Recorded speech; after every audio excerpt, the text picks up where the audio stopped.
offense. He was giving them the business. Go back there. All right.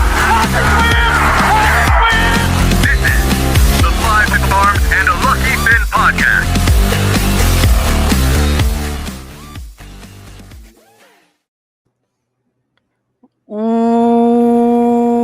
Welcome to the Five Arms and Lucky Finn podcast. I am your host. Here with my partners, a.k.a. Jason Odd, a.k.a. Lucky Finn, a.k.a. Heartbeat of the Show, the famous man, and David Soloway, a.k.a. Viral Sensation. He is for the people are for him. How are we doing on this lovely Tuesday evening, guys, with a brand new bracket? College football. Obviously, the committee doing their thing.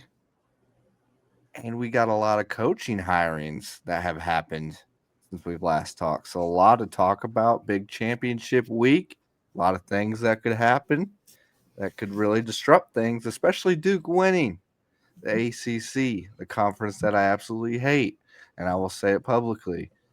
Just break apart, disband. I disagree with that take, but we can discuss that later on. Yeah, because they got to win 11 games and get banged around in the playoffs and be nothing and just be a little cupcake. Yeah, we can talk about it. We definitely could talk about it. Be great to talk about. But obviously, let's go talk about the coaching changes first of all.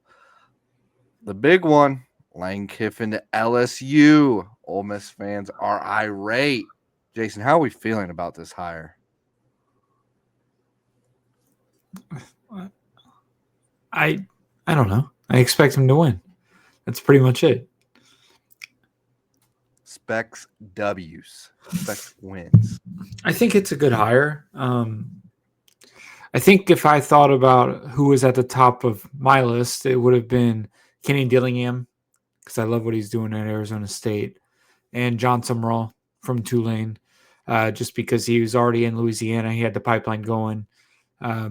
I think that would have been a good move for him, but I'm not upset at the hire. It felt a little strange. It was one of those situations where we discussed it multiple times over the last couple of weeks. It's like you just didn't think he would be leaving another SEC program to go to the other, but it is what it is. He's here now, so we'll see what happens. He's here now and to stay. David, what are your thoughts on it? I think it's as good of a hire as they could have made, considering the fact that they were looking for a big name. Mm-hmm. Yeah. Summerall would have been great, I think. I think he's going to be good at Florida. I think we'll see what happens there. We'll see. Dillingham, I think, would have been great too. But Kiffin has shown the ability to win. He's shown the ability to win in the SEC.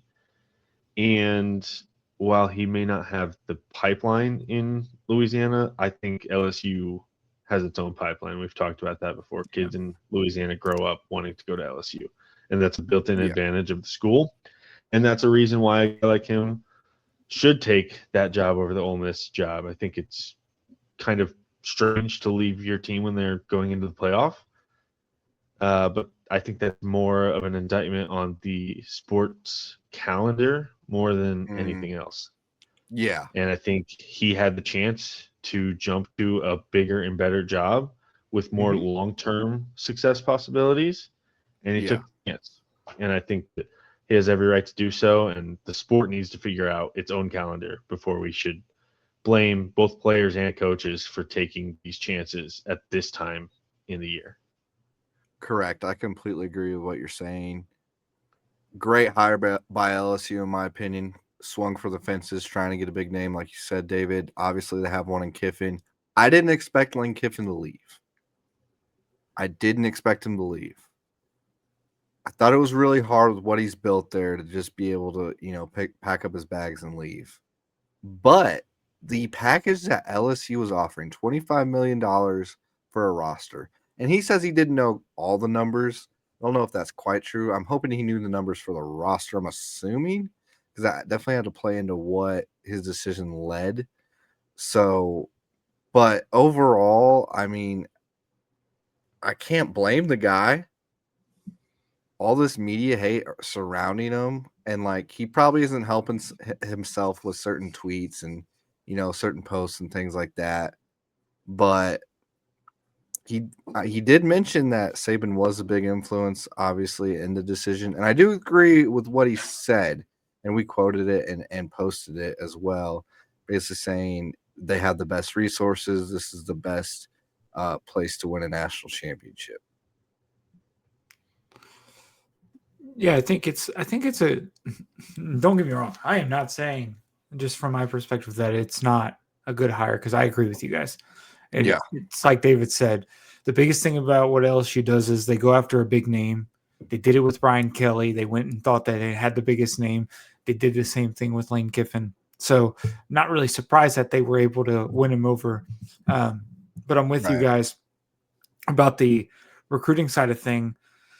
He's a great recruiter in general. He's a great offensive mind. We've been always saying, with the game progressing the way it is, the biggest offensive minds are just popping off, and everybody wants them. And then on top of that, with the transition of everything in NIL, Lane Kiffin is still young relatively, but he's been around head coaching for a long time, from when he was at Tennessee to USC. And for him to be able to change how things go from his perspective with NIL, he's been doing a great job with that at Ole Miss. And I think that's probably honestly the biggest thing with him, is his ability to transition from the old way of doing things to the new. 100%. I mean, yeah, I agree. I think that what's going to be interesting is that Ole Miss, he had to utilize the transfer portal a lot. They kind of remade their team each of the past 3 years since the transfer portal really became a thing, because Ole Miss doesn't have that built-in recruiting advantage. So I'm interested to see how at LSU he marries the two together, because you're going to have to keep the kids from Louisiana happy when they're freshmen and sophomores, and maybe not playing over the guys you bring in to fill those spots if there is a hole somewhere. So I'm interested to see how he's able to combine those two thoughts and change again to what his new job is going to require of him. Yeah, I think that just goes along the lines of the continuity with players. I think even LSU in the last couple of years with Brian Kelly utilized the transfer portal maybe a little too much, and just you're filling positions, like went out and got that receiver from Oklahoma and the tight end from Oklahoma. We already have big names on the roster. You got Trey'Dez Green. You got some receivers a lot of receivers that were returning, and these guys are barely seeing the field, and now they're all barely seeing the field. So now you're at risk of losing all of them. So definitely a big change. So excited to see it, though. Hopefully we win a title here in the next couple of years. I think you're on the right path. I think he's gonna. I agree. Next year's schedule, I peeked at it. It's very, very difficult. Brutal. It's up there, Jay. You got 4 away games in the season. That's rough. Well, no, yeah, it's just the list of the games. Not out. That's just okay. Listed, but I mean, that's typical for the conference scheduling, especially going through the 9 games. But the toughest part about it is going at Tennessee and at Ole Miss. Those are the. If those Ole are going Miss to be is still fun. good, who knows? No. Just with the coaching situation, right? Kiffin being at Tennessee, and there will be a at lot of vitriol, and that will be a game they get hyped up for, no matter what. But we'll see if they're actually good by then. Yeah, agreed. And even Tennessee, I mean, I saw something. They didn't even really beat a really good Power 4 team at all this year. So are they going to be good? Right. And they like to win over there. So imagine that seat is getting kind of little Bakito warm over there for Heupel. I hope not. He got screwed over by his quarterback going rogue and leaving in the spring. And they tried to put together, like, they basically just swapped quarterbacks at that point. Yeah, they still went, what? I know. They go 9-3, 8-4. That's fine. 8-4, I think. Yeah, that's fine. Yeah. But, Tennessee expects college football they shouldn't expect at least. They should. I know, but they haven't done shit in the and past quarter century. But then they got wiped by Vandy, so it's they did at home. We'll was it bad? I didn't actually see the score. It was pretty 45-24, I think. Is yeah. What it ended. And then Kentucky lost 41-0 to Louisville. Oh, that's funny. I'm gonna go down the list of head coaches real quick, just to go over them and touch base on them. Obviously, we'll go over the big ones, like we said. Summerall to Florida, hired at Florida, left Tulane. Alex Golesh from South Florida to Auburn. Love that hire. Great hire. I Love really think he's gonna fit in perfectly there. I'm very excited for him in that role. Really felt like he left South Florida in a great position to be great as well. So leaving things better than you found it. I love it. Love what he's about. Very excited for you, Mr. Golesh. And then Memphis, out is Ryan Silverfield and leaves to Arkansas. He left Memphis to go to Arkansas. And then the next big one that recently broke, we'll touch base, but obviously that's a pretty big one, is Eric Morris to Oklahoma State. And then they had just announced Neil Brown is hired as their next head coach. And then Mark Stoops out after 13 seasons, an 82-80 record, hired by Will Stein, hired from Oregon, the offensive coordinator at Oregon. So that's a pretty good hire in my opinion. Oregon's offense has been very good the past several years. And then Michigan State, Pat Fitzgerald gets hired, Jonathan Smith out. And then, of course, right now, the next big one is James Franklin, obviously. We talked about that last week, and at Virginia Tech, and Brent Pry's out. So that's the latest crazy. Very interesting. Oregon is losing both their offensive and defensive coordinators. I don't think it's on our list here, but Cal is hiring Tosh Lupoy, who is Oregon defensive coordinator. So something interesting to look for next year as we see who they end up hiring and if they can keep the success going with new coordinators. Because that is always the thing, especially in college football, is being able to replace coordinators. The head coach can only be so good. You got to have the right guys leading your offense and your defense. Mm-hmm. Are these the first two coaches off of the Dan Lanning coaching tree? I don't remember if he had Kenny Dillingham. Oh, Dillingham was off of his? Yeah, okay. He was their offensive coordinator when Lanning first got there. But otherwise, I'm not sure on that. Yeah, I think they might be 2-3. There you go. Dang. He's still really young. He's going to be a good one. Mm-hmm. No, it should be a great one. Man. I have a question on the coaching front. Okay. Who's Penn State going to hire? Because they just had a 48-hour whirlwind with Kalani Sitake from BYU. They were going to hire him. It's going to be announced this weekend. And I don't know what happened. He basically had a handshake agreement with Penn State. It was going to happen. He went back to BYU, told them, I'm leaving. He said, not so fast, my friend. They pulled a Corso on him. They said, not so fast, my friend. They did. And they sweetened the pot. They are apparently going to bump up his salary to like $9.5 million. He's going to be one of the top 15 highest paid coaches. They're bumping up their NIL resources, gave him an extension of 7 years. So he's staying at BYU now. And Penn State, they were one of the first teams to the table by firing Franklin midseason. They were. And here we are. All of these coaches have either gone elsewhere or have signed extensions with their current schools. So who do they? I know someone that's available. Do you think they go get the Ohio State offensive coordinator? I think that's their best option at this point. I agree. I think whether he would take it is a different conversation because Brian Hartline is an Ohio State guy through and through. Is he willing to take a rival of Ohio State rather than go? He might have his pick of jobs next year that aren't in the Big Ten or are not Ohio State's rivals. But I think he'd be a great option. Another name I've heard is Jeff Brown from Louisville, former Purdue coach. He's been pretty solid at Louisville too. Could make some sense. It's just interesting that they get to the table first and they're striking out on everybody. Yeah. No, it's very interesting.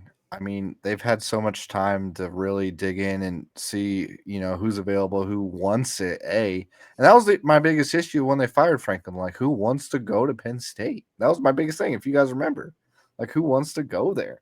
Like, I don't get in the end. Like, I get why they fired Franklin. I get their reasoning, but also I don't get it. I don't get why they did it. Like, yeah, I think it was the type of thing where they just needed a new leader. I agree. I know they got to the semifinals last year, but it's their path to the semifinals last year. People also forget what that path was. They played SMU and then they played Boise State, probably the two worst teams in the playoff last year. Yeah. And I think it was just time for a new voice. The problem is now they've screwed up this process so badly that the new voice might end up being way worse than what James Franklin was. I agree. And like, what Jason said this, which I thought last week, which I thought was very interesting. Do you just hire an intern? Like, do you not hire someone this round? I mean, they could keep Terry Smith on, who's been their interim this year. He's a Penn State guy. They could. I know. That would be crazy, though. You can't. They'd be punting on that. They're already losing recruits too. Yeah, they're going to lose recruits if they just keep an interim tag on him.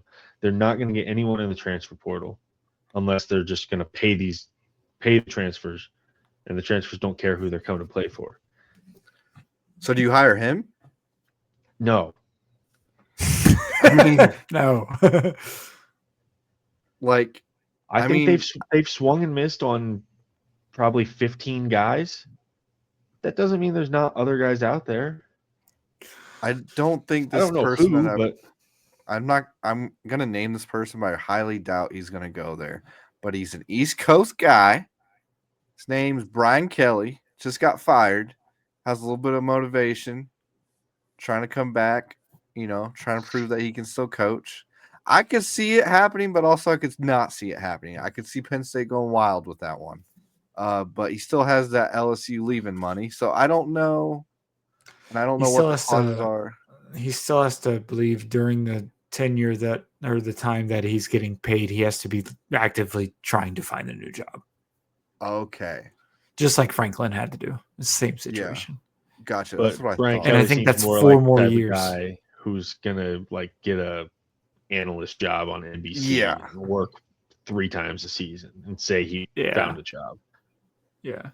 That's exactly what I was thinking. So we're on the same. Or he's gonna go coach like a smaller school and get paid a little like bottom tier, and then just take all the LSU money. That's what I was thinking. That's exactly what I was thinking of who he will probably end up doing. But it's Brian Kelly. He could do something a little crazy. He could not. So, but that's just a name that I threw out that might actually happen. Heading into rivalry week, though, guys, we had a lot of good basketball or football. Give me 1 second, please. Just in time. Yeah, we can hop into rivalry. We can talk about rivalry week. Yeah, we had some big rivalries. Let's go ahead and just start on Friday night. Friday night, Texas A&M, Texas. The Aggies. We talked about this game a lot last week. I know, Jason, you weren't on, but he just kept saying the Aggies are going to find a way to mess this up. They're going to choke. And you know what they did last game of the season? They choked. Yeah. Give me your thoughts on Texas A&M dropping the game. I think the biggest thing is we talked about this a little bit too. Their schedule. Like their schedule leading up to this, they have not had a strong schedule. Their toughest game was the Missouri game where they played the guy's first game as a college quarterback starting. Yep. Yeah. So it's like, what if they what have they really shown us? I mean, last week against South Carolina, they should have lost that game. I mean, they came through the adversity and won games. I mean, those are the kind of games that really make a team. But then you followed it up with losing this game to Texas. What kind of team are you really going to be in the playoff? And I think that's something they need to answer for themselves. Yeah, I agree, and it's going to be interesting. They're going to host a game in the playoff, but if they lose that game, do we look back on this Texas A&M season and think they were just a product of their schedule, similar to Indiana last year? And I'm more than willing to say that Indiana was a product of their schedule. Are we going to say that about Texas A&M too? Just like Notre Dame, same boat. Yep. It's interesting to me if, we play today off that bracket, Notre Dame and A&M would play again. And that's very interesting and telling to me that the committee thinks that they are the 7th team in the country. That's very interesting to me. In my opinion, I think they're a little better than that. They're a little bit better than that. I think they're the 5th. And here's why. Here's why I think they're a little better than that. It is hard to win in Austin. That is my defense. And that is the Texas Longhorn Super Bowl. You're going to get the absolute best out of them. They were very prepared for that game, in my opinion. Arch had one of his better games where when it came down to it, he needed to make a play, and he did. And their defense was not prepared for him to do that at all. The secondary, the linebackers, they were lost. They were getting burnt every single time, the DBs. Every time. Their wide receivers was killing them. So it's very telling to me because I've never seen that, and maybe they are a product of the schedule, but I still feel like they're a damn good team. They're a damn good team from the SEC. I agree. I think they're a damn good team, and they're obviously deserving of a playoff spot and of hosting a game in the first round. Totally agree. I actually think 7 is the perfect spot for them. I think I could not name a team ahead of them that I think they should be ahead of. Ole Miss has better wins, and Ole Miss's loss is also better. Yeah, it is. They lost to Georgia. It is. Yeah. So I think it's a perfect spot for them. I think that A&M just has to go out, and obviously this isn't their motivation. They don't want to be called frauds or that they were a product of their schedule. They're just going to want to win the game. But if they don't win the game, we're going to look back on the season and say that they were a product of their schedule. But can we say that about Tech? Anybody. Can we say that about Tech? Their best one's at Utah, in my opinion.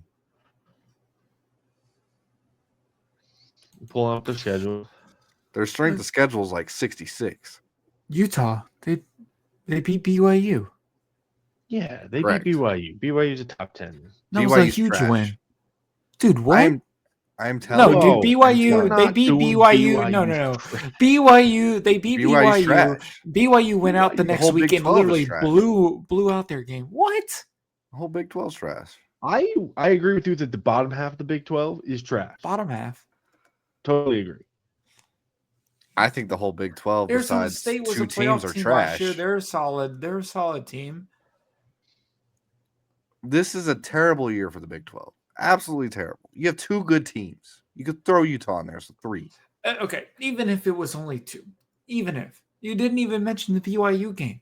That's a huge win for them. Yeah, and they won by 3 scores.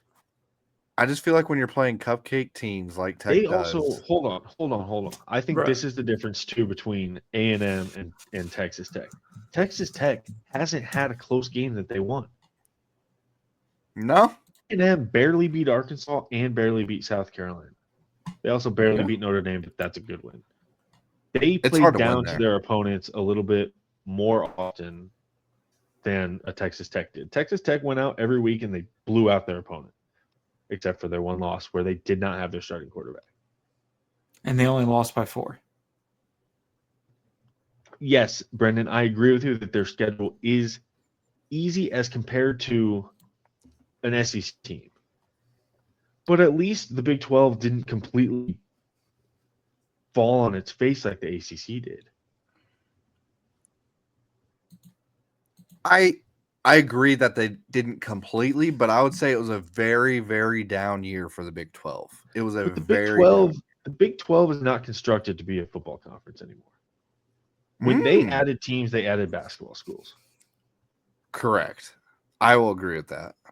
100% I agree. So if they can hang around in being the third best conference and having one or two or three teams around the college football playoff every year, I think that's their sweet spot. The SEC and the Big Ten are going to dominate from here on forward. Yeah, I mean, that's pretty evident. Because the other two conferences are just not deep enough. And I think it is it's very hard to go undefeated. I will say that after watching Indiana this season, it's very hard to bring your best ball every single week, especially on the road in tough environments. So I'll tip my hat off to Tech in those circumstances. But I just feel like the level of competition they've played is not the same compared to in Indiana or Ohio State or a Georgia or Alabama. It's not. And I think when it comes to the college football playoff, because they haven't been in that spot of tight games coming down to the wire, that they're going to break if it is close. But I don't think it's going to be close. I think they're going to get boat raced. I really do. I've never had a great feeling. I've watched this team live when they beat the crap out of Oklahoma State, and it was Oklahoma State. Like they were down to, I think there was 4th-string quarterback. And I'm sitting there and I'm watching the game. And you know what I was more impressed by? The Oklahoma State fans that actually stayed, and more than the whole beatdown of Tech beating Oklahoma State. They're not impressive to me. Their secondary's awful. My argument to that, Brendan, would be of the teams in the playoff picture this year. Okay.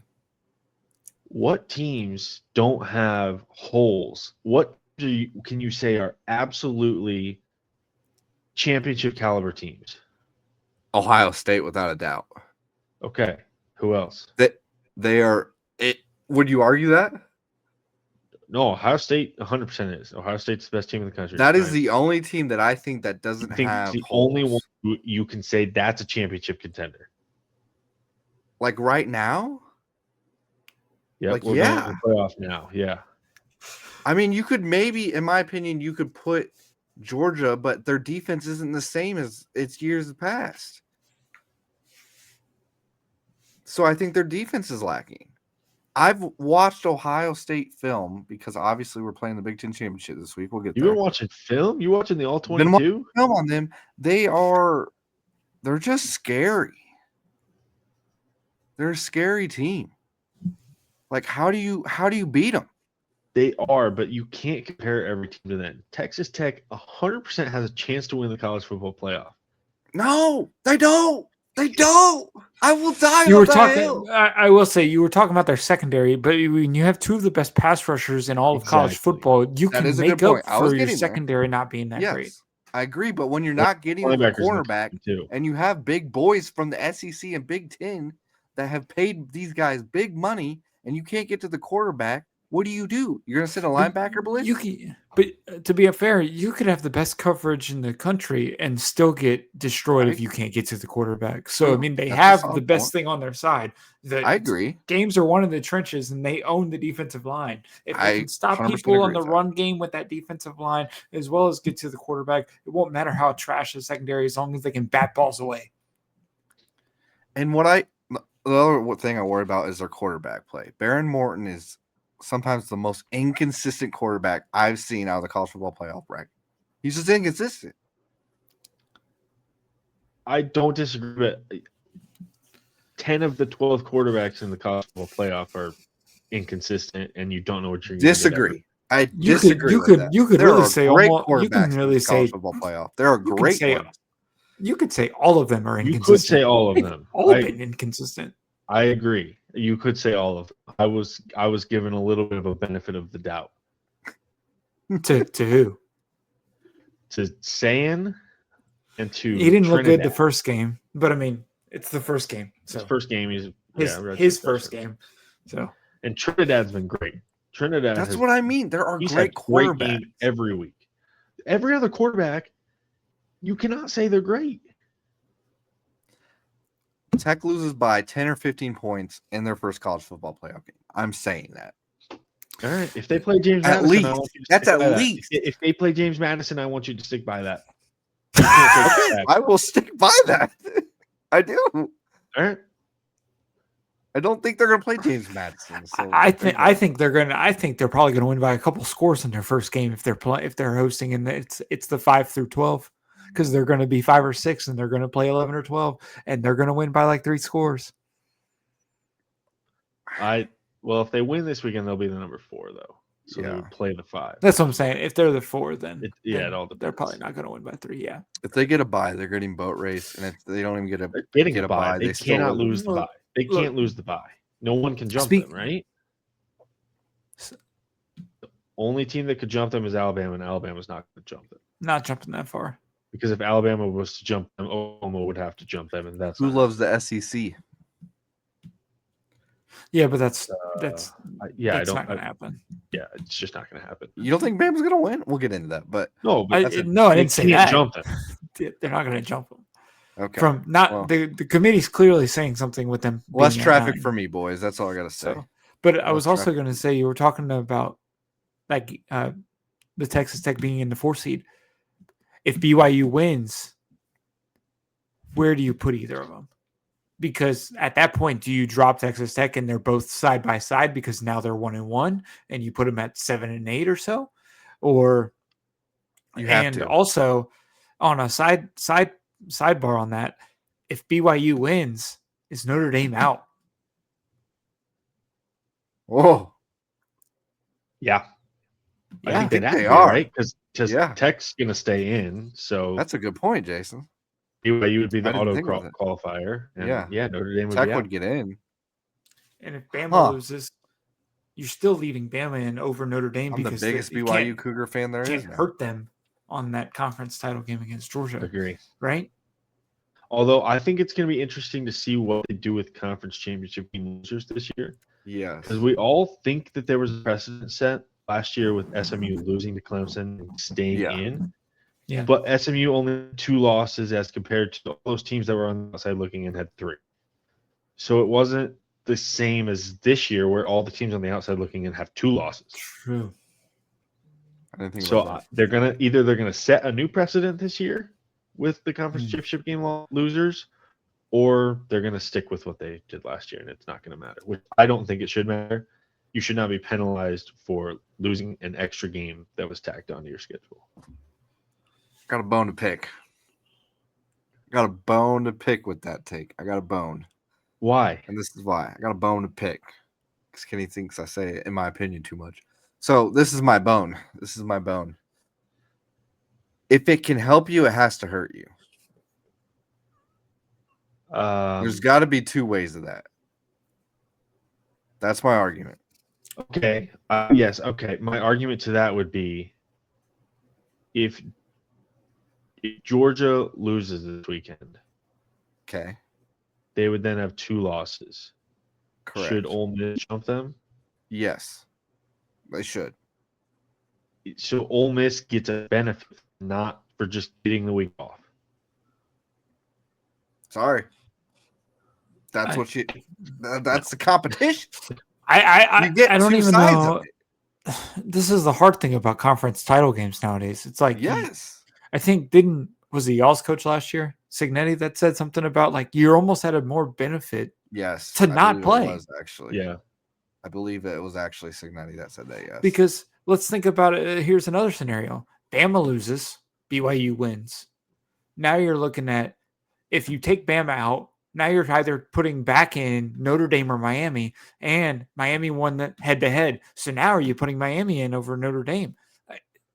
There's so much that could happen this weekend. I would not want to be one of the people making that call.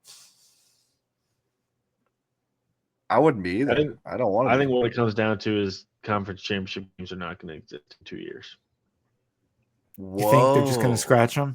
But if they do that, because there's no benefit. Do we just expand the playoff to 24 and just include every regular season conference title? I had this take last week, Jason. I think that conference championship week and the week after, the Army-Navy week, should just be play-in games for the playoff. I'd give us the 12, just and like then the give FCS. us 12 more, and just make them play playing games. It'd be so much fun. Dude, just like the FCS. Give every conference title, regular season conference title person a seat at the table. This is the only sport that doesn't give every conference champion a seat at the table in the postseason tournament. Yep. And not only that, but it's like we were talking about previously before the episode around why the lower conference champions don't get any respect. I get it; they have a lower schedule, but like otherwise, there will be no points even playing on those teams. You have no chance at making the biggest stage, because if you remove conference title games, what are they playing for? Right. That's you're basically saying that you would basically be saying those conferences are just minor leagues for the Power Four. I mean, I know relatively they kind of are, but you'd be really pushing that at that point. I think maybe that's the envelope they want to push, though, and where it's trending. Oh, that's definitely what the power conferences want to push. I mean, the SEC commissioner, Sankey, was talking about how they want guaranteed bids for the SEC and the Big Ten.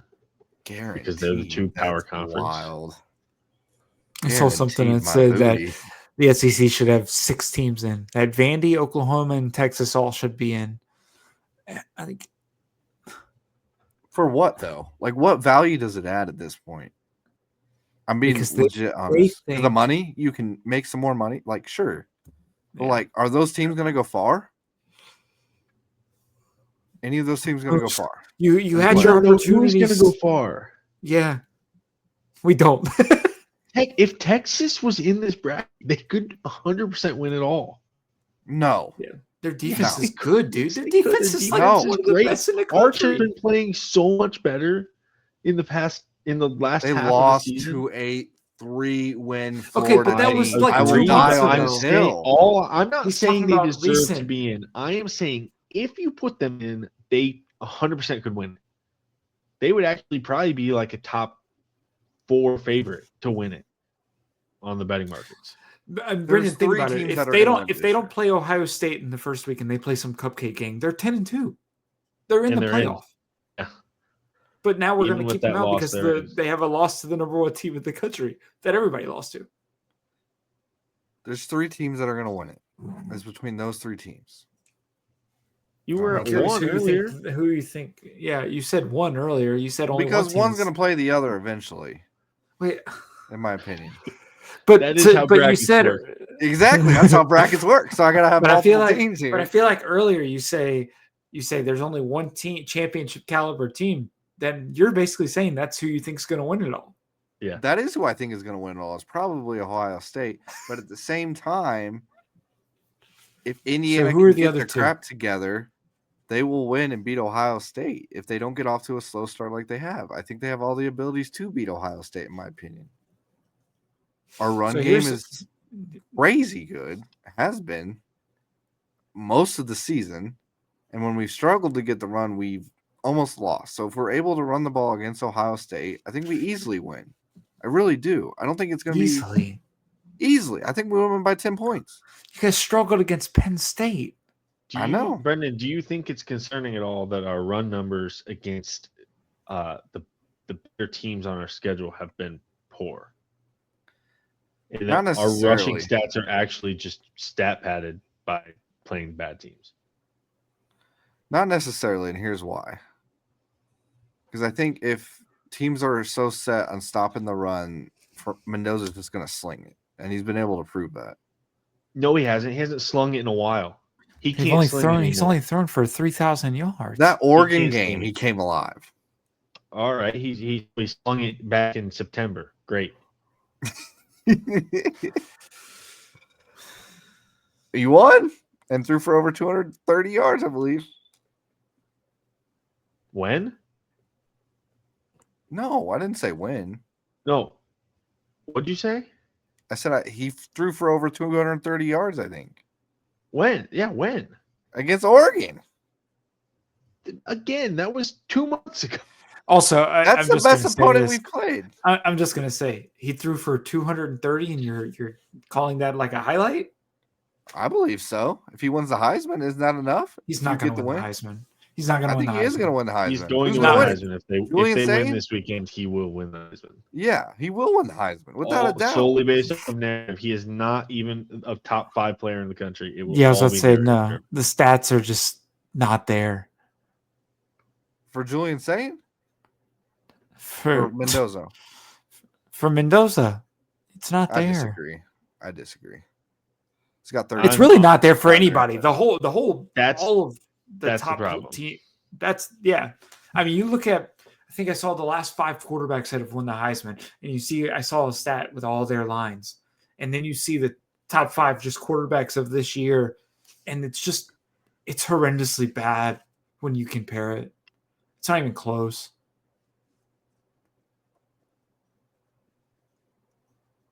You guys think y'all are going to win? I think we're going to win. I'm not going to say whether we are or aren't going to win, but I think that there's a very good chance we win. We are by far the best team Ohio State has played since week 1. And week 1, Texas was trying to cover up for Arch not being able to get on the first drive. He rolled out. He had a guy wide open on a corner route, and he underthrew him by 10 yards in the dirt. It was bad. Something was off. So I don't even count that as Ohio State playing a real team because they were covering up for that. Michigan, their quarterback threw for 66 yards this past week. That's not a real team either. We talked about that. Those are the 2 best opponents they've played. I think that if we come out and we smack them in the mouth, there's a chance we win. We just have to come out strong because that's the problem. That's the biggest key. That is the biggest key. I think there's still a narrative out there that Indiana is a product of just blowing out bad teams. Correct. And there was a narrative around us barely beating Penn State. Some of the best teams in the country every year barely beat mediocre teams on the road. It's just part of college sports. It's part of what makes college sports great. Yes. And I think this team is legit. I think they have an argument to be number 1 in the country right now. I think that they can beat Ohio State. 100% agree. Everything you just said. Kenny, you're muted.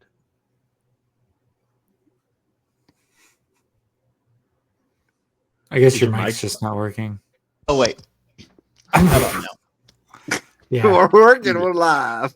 That's honestly impressive that your mic doesn't pick up anything. Just because when it does that, I think the teams playing this weekend are the most 2 complete teams in college football right now, and I think this is I think you might get the LSU Alabama situation from. Was that 2009 or 2010? 2011. 2011. These are the complete teams. So I'm hoping that's what we get. And I know, and again, these are one of those teams that should not be penalized for losing a conference championship. I think no matter whoever wins between those 2 is 1 and 2. That's just and they need to stay. Yeah. That's interesting. I think that's a good point, and I'm interested to see if they try to hide some stuff. If they don't show everything this weekend because they know that they're the 2 best teams and that there's a chance they could play again in a few weeks in the conference championship game. Yeah. This is my prime scenario, David, and hear me out on this. If we lose and don't show a lot, I will not be mad. If we lose and show everything and open up the playbook and show them everything, because here's my take. We're going to play them again. This is what I think, Dave. We're going to play them again. I think there's going to be another time we play them. In the national championship game. In the national championship. I won a national championship over a Big Ten championship. So if there's any way we lose a game, please just run the ball 100 times. Please just run it. I think this game is so important for Indiana this weekend, and I think it's so unimportant for Ohio State this weekend. we've shown this hang with the big dogs. We beat Oregon on the road, beat Iowa on the road. Penn State has a lot of talent, and we beat them. Yeah, we crushed Illinois. We have 3 50-point victories in conference. But this is when we have to step up and show that we're the real deal to the people who still think we aren't, because there's still so many people out there who don't think we aren't. This game means a lot for us. In a Big Ten championship, I agree. I'd rather have a national championship. But a Big Ten championship, think about where we've come from. A Big Ten championship over number 1 Ohio State, who everybody's crowning the best team in college football. It would be huge. That'd be pretty rewarding too. I mean, we talked about earlier in the season some of the biggest games in Indiana football history. I think this is the biggest game in Indiana football history of all time. We have never been to a Big Ten championship. This is gigantic. And I want it. And I want it so bad, but I just don't want to give everything away. I just don't. But I'm you so gotta, torn. like, you can't just sit there and hold everything out, because then one day you're going to lose and you're going to say, well, I left all this stuff on the table. I agree, Jason. So that's where I'm at. That's your dilemma. Yeah, that is my dilemma. At the end of the day, you have to be able to say, we can execute what we can do, and no matter what somebody schemes up against us, we feel good about what we've proven and what we can execute. Yeah. I agree. David, so we were talking about the game. You were saying you didn't want to choose who was going to win. You were talking about the control early. Is that your key to victory? Control early in the game? What about on defense? Number one key to victory. On defense, I think you gotta lock up the guys on the outside. You gotta do your best, even if it's just sitting back in a soft zone and letting them pick up 7 yards at a time. I know that's not what you want to do. You don't want to give them possession of the ball, but you gotta eliminate those big plays. That has been our biggest problem this year. There was broken coverage in the Oregon game, another one in the Iowa game, there's one at the beginning of the Illinois game, and they're always in like first or second quarter. It's always like first half. So defense has to come out and keep everything in front of them, get some pressure on the quarterback if you can. We've struggled with that of late a little bit more, but if they can do that, I think this will be a low-scoring game either way. I do too. I think both teams are going to run the ball decently well. It's going to be something like 21-17. I think that's exactly what I thought. Maybe 28-17 if a team gets a late touchdown. But I was going to say 20-17.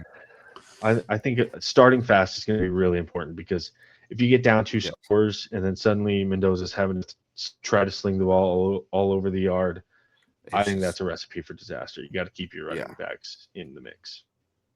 So does it worry you that you guys haven't had a strong run game this season then? Our run game is like the best in the country. The issue with our run game is it hasn't been against great opponents, though. That's what. Okay, that's what. Yeah, you were just talking about that. So right, but I agree with.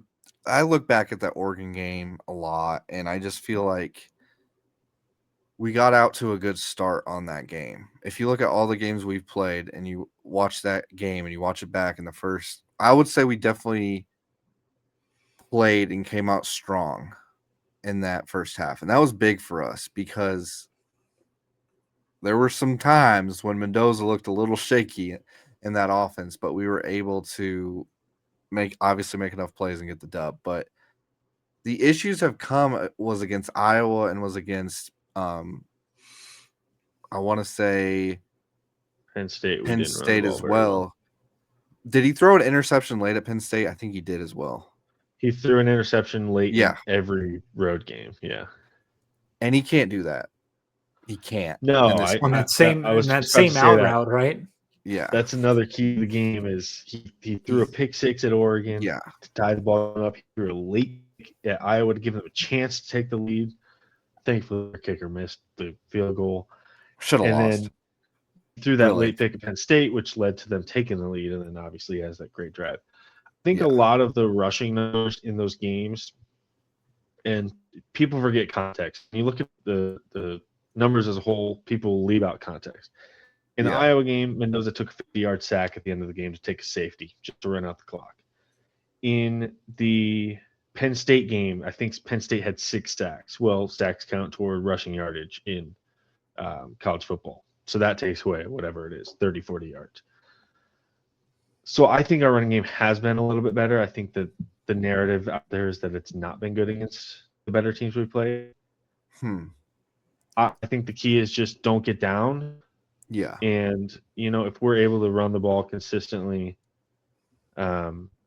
I think we're going to stay in the game. But if we get down 2 scores early, then you're trying to fight back. I think that's where problems come in. Yeah. Got to stay true to who you are. Yes. Right. And we do not do great when we fall behind of more than one possession. We do not. We have never fallen behind more than one possession. I'm just saying. You don't know that. You don't know what we do when we fall behind by more than one possession. Just like we don't know what Ohio State does because they hate it. That's why I love the playoff. That's why I love football. This game's huge. I agree. I'm very nervous just because it's so new as an Indiana football fan. It's so new. Like, people are like, oh, it's great for the conference, which it is. Don't get me wrong. I'm so glad that Indiana football is doing so well. But as a fan, and I'm sure you can relate to this too, David. It's just like we're not LSU. Like, we don't have all the history of being great. We have the history of being terrible, absolutely terrible as a program. And so it's just so much of like, it's almost like a shock still of like, wow, we're like actually doing this. Like, yeah, I totally agree with you. And I think that there's a weird dichotomy here where the ticket prices for this game are as high as they could possibly be for a conference championship game. You're looking at $5 to get in the top row of Lucas Oil Stadium. You can't even see the game. But I think on the other hand, this is one of the least hyped 1 versus 2 games. I agree. In recent history. Yeah. And I think that's because it doesn't really matter for the playoff, and we're so clouded by talking about the playoff all the time now as a college football crowd, that I think it doesn't matter as much as the 1 versus 2 Alabama LSU game did. Right. But it matters to us as Indiana fans, and that's why ticket prices are $500. It's the greatest turnaround in sports history. Yeah, it's insane, the turnaround that it's happened. Like, and it just happened 2 years ago on the 30th of November that we hired SIG. So, man, really excited. Could you imagine if we were still in the BCS? They'd be playing for a shot at the title. Be insane. That would be insane. That would be insane. That's a great point, Jason. Think about if we're still in the 4-team playoff. Yeah. There would be a chance if IU lost this weekend, they wouldn't be in. No. Isn't that how Alabama knocked out Florida State? Because they won. And they didn't want to leave Georgia out, so they knocked Florida State out. Yep. Yeah. Yep. Exactly. How far we've came. It's true. We've come a little ways. The next big conference championship, we touched a little bit on it. Duke versus Virginia ACC championship. Virginia's a 3.5-point favorite. Duke's a plus 140 underdog. Are we rooting for Duke in this one just for the madness? Yes. It's the storyline. It's awesome. I love it. It's not even the madness. It's screw the ACC, dude. Screw the ACC. Let's get them out of this thing. Because if they don't win, if Virginia doesn't win, Miami's also not making it. We just talked about how that's not happening. Yeah. So, I want Duke to win. Also, who wants to watch Virginia play Oregon in the first round? Or whoever they play? No one wants to watch Virginia. At least James Madison would be a fun story. Yeah. Yeah. I mean, besides the 2 big conference championships between Big Ten and SEC, I mean, I'm definitely going to be watching the ACC. And there's one, Jason, that we've talked about earlier in the season was the American Athletic Championship. This is your conference, Jay. And it's the 2 teams. Yeah, so at the beginning of the year, early on, we were talking there were 4 teams that were going to be competing for this spot. 2 of those guys got in, Tulane and North Texas. They're both Navy got screwed, by the way. They did. We talked about how that was going to work. Was it the computer? Did the computer choose? I think it was the computer, like they did the Mountain West. Wow, I think computer hates Navy. Wow, I think that says something right there, right? No human element involved in that.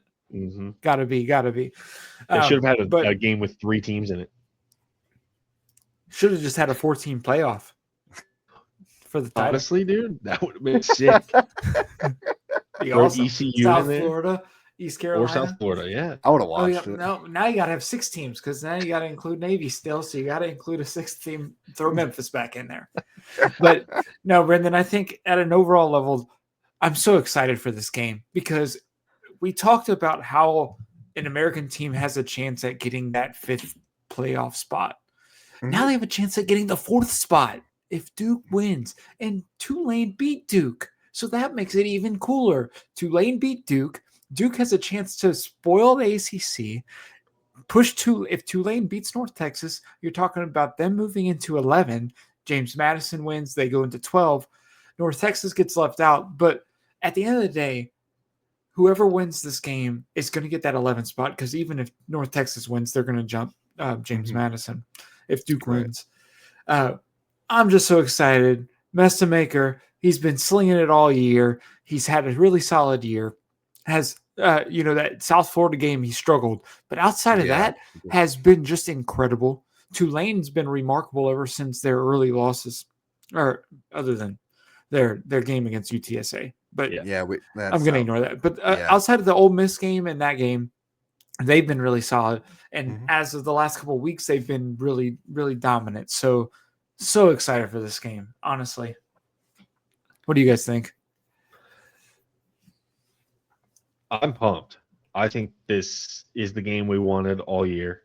Called out Drew Mestamaker in week 3. Like, you were on top of this, dude. You were on top of North Texas. And I think this will be a fun game. I think both these teams are really good. Both their coaches leaving certainly make the storyline even more interesting with whoever comes out of this. Right. But I'm really looking forward to it. And I think it's great that they could get the 11 spot because I think, and it'll be interesting if Tulane wins if they do come up with Ole Miss because they've already played. I don't know how they would deal with that in the bracket.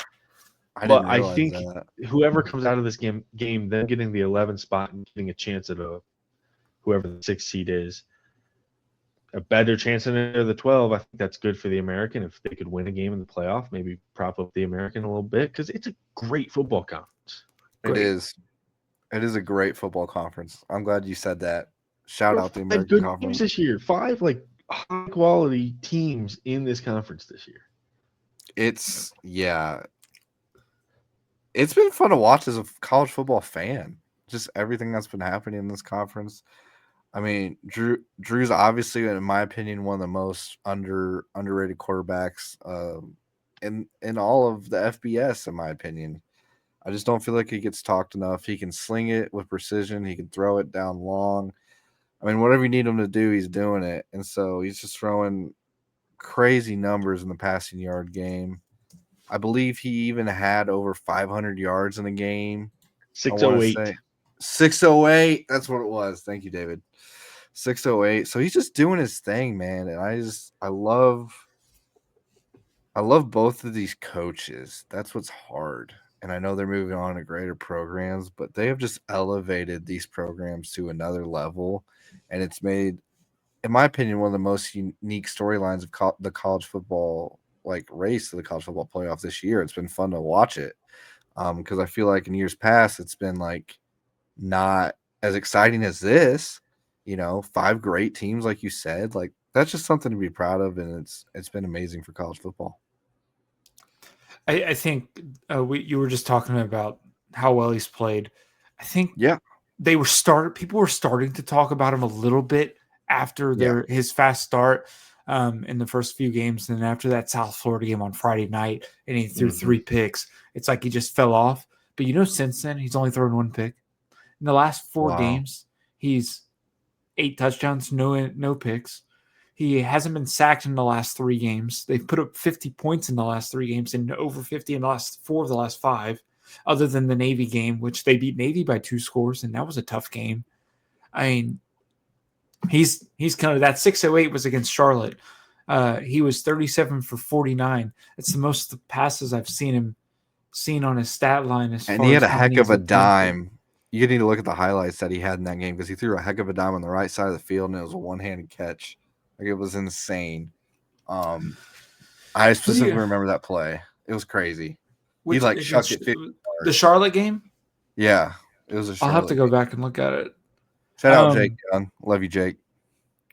Charlotte tight end. So who do you guys have? I'll be honest with you. I'm going North Texas. I got North Texas as well.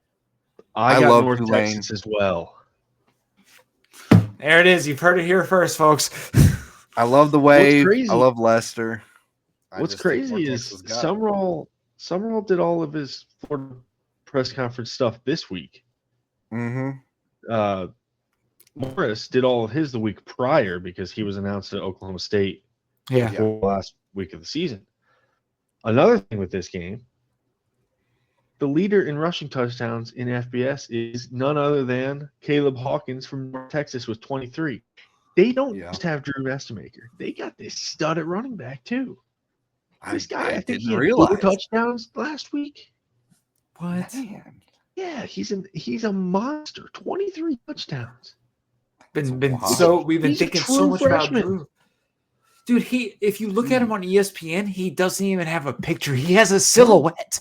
He is Mr. Dude, Hawkins. His Mr. last 4 Silhouette. games, 4 touchdowns, 5, 3, 4. He has 16 touchdowns in the last 4 weeks.